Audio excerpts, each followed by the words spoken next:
বিসমিল্লাহির রহমানির রহিম। আসসালামু আলাইকুম।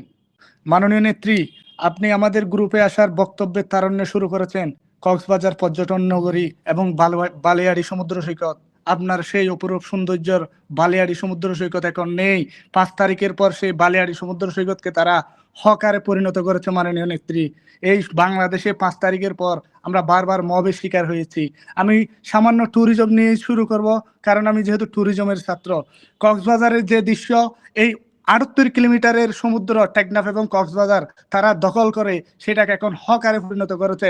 আপনার সাস্টেইনেবল ডেভেলপমেন্টের যে নীল নকশায় এত সুন্দর করে যে আপনি ডেলে সাজিয়েছিলেন তা কিছুই রাখেনি মাননীয় নেত্রী।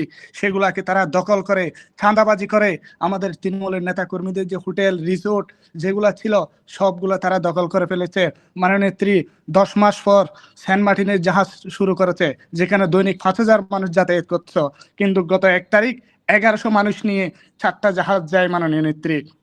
আপনার ২০২৪ সালে ইনানীতে নৌবাহিনীর যে জেডি আপনি উদ্বোধন করেছিলেন, তারা পরিকল্পিতভাবে ৫ তারিখ সেই জেডি ভেঙে দিয়ে কক্সবাজার থেকে যাত্রী সেন্ট মার্টিন নিয়ে যায়। ৬ থেকে ৭ ঘন্টা মানুষ সমুদ্রে হাহাকার হয়, সেখানে যান্ত্রিক ত্রুটির জন্য ১০ ঘন্টাও লেগে যায়। মানুষের এই দুর্দশা, এই বিশ্বের মধ্যে উন্নত একটি কক্সবাজার সমুদ্র সৈকত, সেই সমুদ্র সৈকত এখন পর্যটকরা চিন্তায় শিকার হচ্ছে, মবের শিকার হচ্ছে, সবখানে চাঁদাবাজ দুর্নীতিরা।